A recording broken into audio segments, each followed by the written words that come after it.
할렐루야. 우리 함께 사도신경으로 신앙 고백하시면서 주님 앞으로 나아가겠습니다. 전능하사 천지를 만드신 하나님 아버지를 내가 믿사오며 그 외아들 우리 주 예수 그리스도를 믿사오니 이는 성령으로 잉태하사 동정녀 마리아에게 나시고 본디오 빌라도에게 고난을 받으사 십자가에 못 박혀 죽으시고 장사한 지 사흘 만에 죽은 자 가운데서 다시 살아나시며 하늘에 오르사 전능하신 하나님 우편에 앉아 계시다가 죄로서 산자와 죽은 자를 심판하러 오시리라. 성령 믿사오며 거룩한 공회와 성도가 서로 교통하는 것과 죄를 사하여 주신 것과 몸이 다시 산 것과 영원히 산 것을 믿사옵나이다. 아멘. 찬송가 330장 함께 찬양하시겠습니다. 330장 어두운 밤 쉬되리니 우리 함께 찬양하시겠습니다.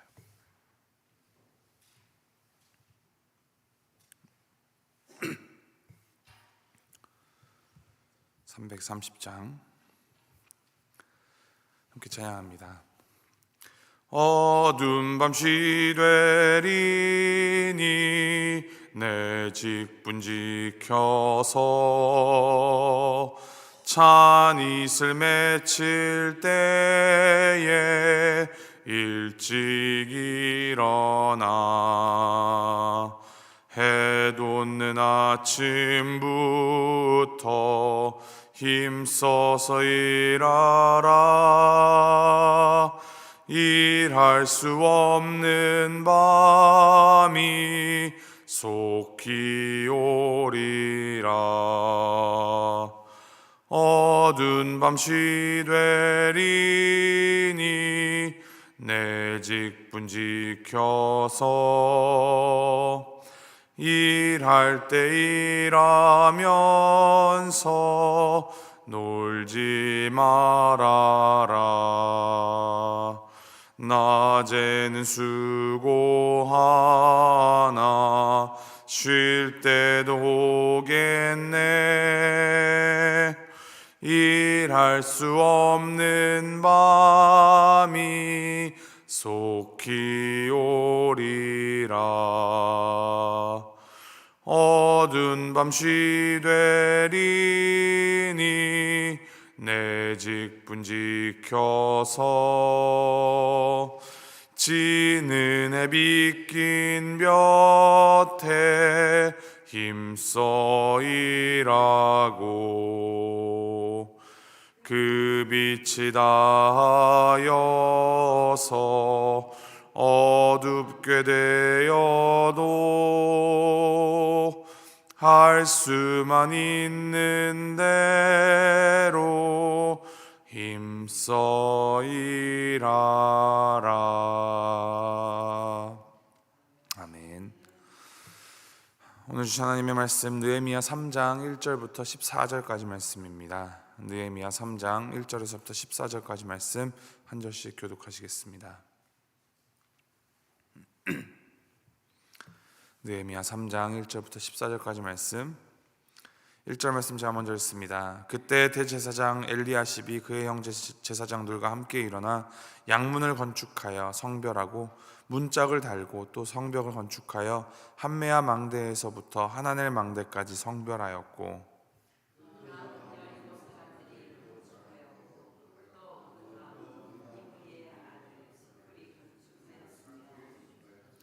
어무는 하스나의 자손들이 건축하여 그 둘보를 얹고 문짝을 달고 자물쇠와 빗장을 갖추었고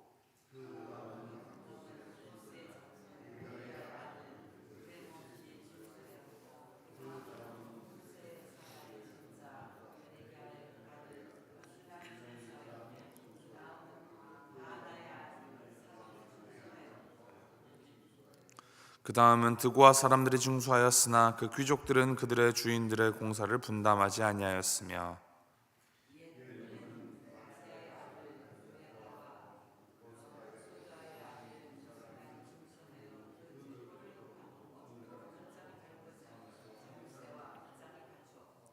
그 다음은 기브온 사람 물라디아와 메로노트 사람 야돈이 강 서쪽 총독의 관할에 속한 기브온 사람들 및 미스바 사람들과 더불어 중수하였고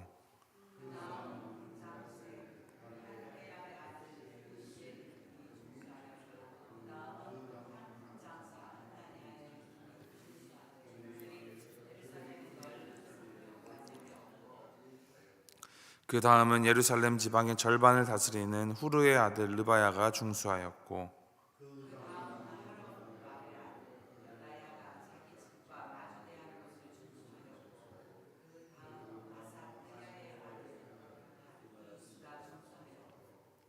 하림의 아들 말기야와 바핫 모압의 아들 핫수비 한 부분과 화덕 망대를 중수하였고,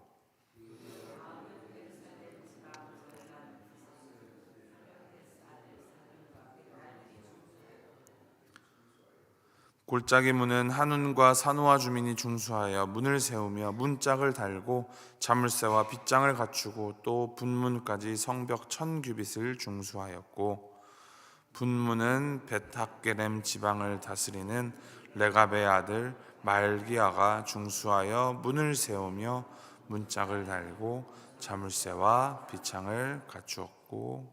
아멘. 80대 20의 법칙이라는 것이 있습니다.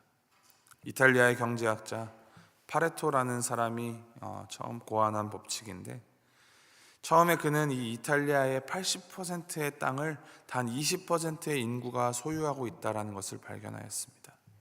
또한 그의 정원에서도 20%의 식물이 80%의 열매를 맺는다는 것을 발견하였습니다. 이 80대 20의 법칙은 아주 다양한 곳에 적용이 되는데, 예를 들면 백화점에서 20%의 고객이 백화점 전체 매출의 80%를 구매한다 합니다. 한 회사 전체의 20%의 상품이 전체 매출의 80%를 차지합니다. 또 스포츠에서도 20%의 선수가 팀의 80%의 점수를 기록하기도 하며, 대부분의 경우 우리의 이 옷장 안에서 그 많은 옷들 중에 한 20%의 옷만 주로 사람들이 입는다라고도 합니다. 이 80대 20의 법칙은 교회에도 적용이 되는 경우가 많습니다. 20%의 성도들만이 교회 사역에 적극적으로 참여합니다. 20%의 힘으로 교회의 80%가 운영되고 있는 것입니다. 문제는 이렇게 운영이 되는 교회는 이 20에 해당하는 사람들이 금방 지치고 소진된다라는 점입니다. 그리고 나머지 80은 이 교회에 대한 소속감과 자기 존재감을 느끼지 못합니다. 성경은 이 80대 20의 법칙을 깨야 한다라고 말합니다. 특히나 이 느헤미야는 80대 20의 법칙이 아닌 하나님의 이 은혜의 법칙으로 사역할 때 하나님께서 크게 사용하신다라는 것을 보여줍니다. 이 느헤미야 3장 말씀을 쭉 읽어내려가노라면은 사실 읽기가 쉽지가 않습니다. 우리에게는 익숙하지 않은 히브리식 이름들이 많이 나오기 때문입니다. 그러나 그만큼 이 생생한 현장감을 느끼게 하기도 합니다. 무너진 예루살렘의 성벽을 재건하기 위하여서 모두가 의기투합하여서 함께 일을 합니다. 무너졌던 하나님과의 관계를 세워나가며 그저 관념적인 믿음만 가지는 것이 아니라 그 믿음을 토대로 행동하는 믿음을 보이고 있는 것입니다. 그것이 바로 예루살렘 성벽 재건입니다. 이 예루살렘 성벽 재건에 또 다른 특징이 있습니다. 보통 우리가 성벽을 쌓는다라고 하면은 이제 한쪽에서 시작하여서 순서대로 이어서 삥 둘러서 이어서 짓는 것이 더 쉬울 것입니다. 그러나 느헤미야와 또 이스라엘 백성들의 이 재건 방식을 보면 그렇게 하지 않았습니다. 누가 어디에서 어디까지를 담당했다, 이런 패턴이 3장 마지막 절까지 계속 이어집니다. 이 성벽의 구간을 나누어서 이를 분담시켜서 동시에 성벽을 쌓았다라는 것입니다. 오늘 말씀에 보면 양문에서 시작하여서 이제 3장 마지막에 보면 양문까지 한 바퀴를 도는데 전체 성벽을 42개 구역으로 나누어 놓습니다. 그리고 10개의 문과 4개의 망대를 기록합니다. 그리고 총 75명의 이름이 느헤미야 3장 전체에 등장합니다. 이들은 각 구간을 담당했던 그룹의 지도자였을 것입니다. 이렇게 구간을 나누어서 일을 분담시키는 것은 말은 쉬운데 실제로는 매우 복잡하고 어렵고 힘든 일이었습니다. 그러나 이 맡겨진 일을 모두가 함께 자신이 할 수 있는 최선을 다하여서 재건하여 나갈 때에 성벽은 아무도 예상도 할 수 없는 빠른 속도로 튼튼하게 재건되었음을 보게 됩니다. 이 성벽 재건에 참여한 사람들을 보면 다양한 사람들이 참여하였음을 알 수가 있습니다. 제사장, 이방인, 전문 직업인들, 성읍 관리들, 레위 사람들, 성전에서 잡일을 하는 사람들, 문지기들, 드고아의 평민들, 상인들, 여인들, 각계각층의 각 분야의 사람들이 각자의 능력과 형편에 따라서 참여하였습니다. 그래서 오늘 본문에서 가장 많이 나오는 말들 중 하나는 누가 중수하였고 그 다음은, 누가 중수하였고 그 다음은, 혼자 일을 감당한 것이 아니라 각자의 자리에서 함께 협력하여서 이루어갔다는 것을 보여줍니다. 함께 성벽을 이루어갔지만 물론 여러 갈등과 어려움도 있었을 것입니다. 이 성벽 재건을 하는 것을 포기하고 싶을 때도 있었을 것입니다. 그러나 이 협력하는 공동체의 사역 가운데 하나님께서 그 가운데 역사하셨습니다. 직업의 다름도, 출신이나 배경의 다름도 문제가 되지 않았습니다. 심지어는 12절 말씀에 보면은 할로에스의 아들 살룸과 그의 딸들이 중수하였다라고 기록을 합니다. 기록된 이름들의 대부분 다 남자들, 남성들의 이름만 기록되어 있는데 예외적으로 할로에스의 아들 살룸의 딸들이 성벽을 세우는데 적극적으로 참여하였다라는 것을 기록하고 있습니다. 여성에게 인권이라는 것을 내세울 수도 없었던 시대, 남성의 부속품으로 여성이 여겨지던 시대에 이 살룸의 딸들이 기록되어 있다는 것은 이들이 그만큼 열심을 내어서 이 역사에 참여했다라는 것을 뜻합니다. 오늘 말씀을 보면 또 다른 이목을 끄는 이 대목이 한 군데 더 있습니다. 5절 말씀 제가 읽어드립니다. 그 다음은 드고아 사람들이 중수하였으나 그 귀족들은 그들의 주인들의 공사를 분담하지 아니하였으며. 누가 중수하였고 그 다음은 누가 중수하였고, 이러한 패턴이 계속 반복되는데 그 패턴이 깨어진 부분이 5절 말씀입니다.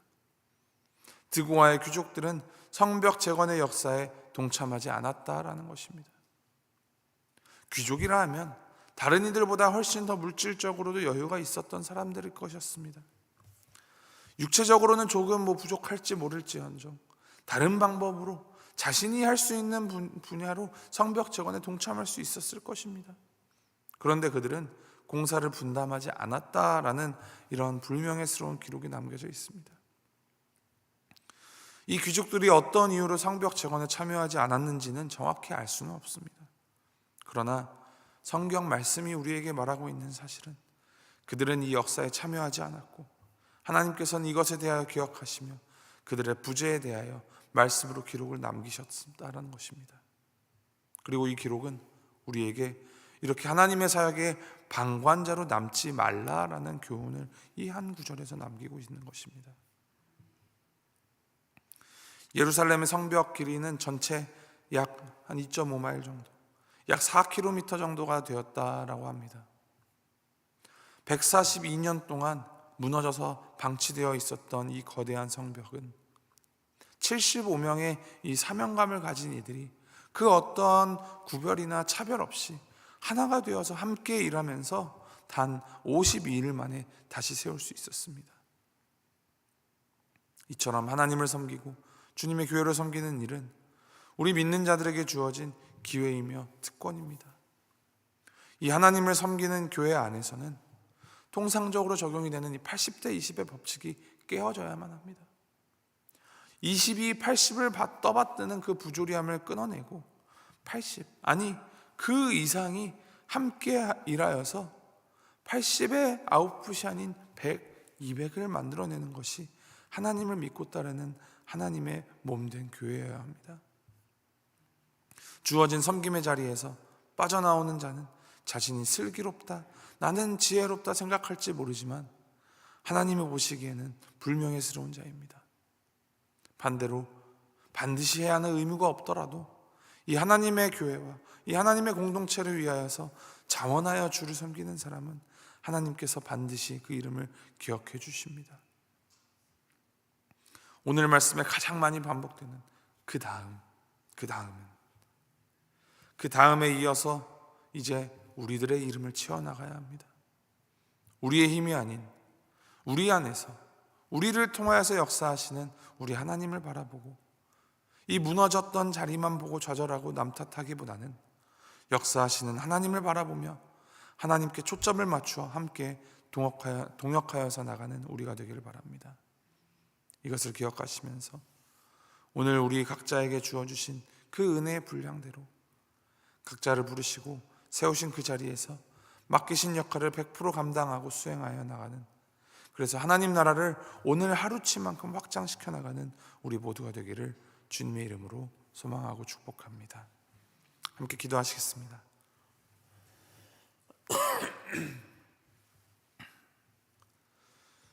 하나님 아버지, 황폐하고 눈물 나는 힘든 무너진 성벽 가운데 살아가고 있지만 주님께서 나를 찾아오시어 변화와 재건을 위하여서 역사해 주시니 주님 감사드립니다. 무너진 자리에 매여서 그 자리에 주저앉은 자 있게 하지 마시고 이 가운데에서도 동일하게 역사하시는 크신 하나님을 바라보는 그 믿음을 우리에게 주시옵소서. 그 믿음 가지고 행동하고 움직이는 자들이 되게 하여 주시옵소서. 수천 년 동안 이 교회의 역사 가운데 많은 믿음의 선배들이 각자의 자리에서 자신에게 주어진 그 사명과 사역과 책임을 감당하였던 것처럼 이제는 오늘 우리들이 그 다음을 이어나가는 자들이 되게 하여 주시옵소서. 그래서 오늘 하루만큼 하나님의 나라를 세우는데 사용받는 우리가 되도록 주여 함께하여 주시옵소서. 감사드리며 이 모든 말씀 우리 주 예수 그리스도의 이름으로 기도합니다. 아멘. 하늘에 계신 우리 아버지여, 이름이 거룩히 여김을 받으시오며 나라의 마옵시며 뜻이 하늘에서 이룬 것 같이 땅에서도 이루어지이다. 오늘날 우리에게 일용할 양식을 주옵시고 우리가 우리에게 죄 지은 자를 사하여 준 것 같이 우리의 죄를 사하여 주옵시고 우리를 시험에 들게 하지 마옵시고 다만 악에서 구하옵소서. 대개 나라와 권세와 영광이 아버지께 영원히 있사옵나이다. 아멘.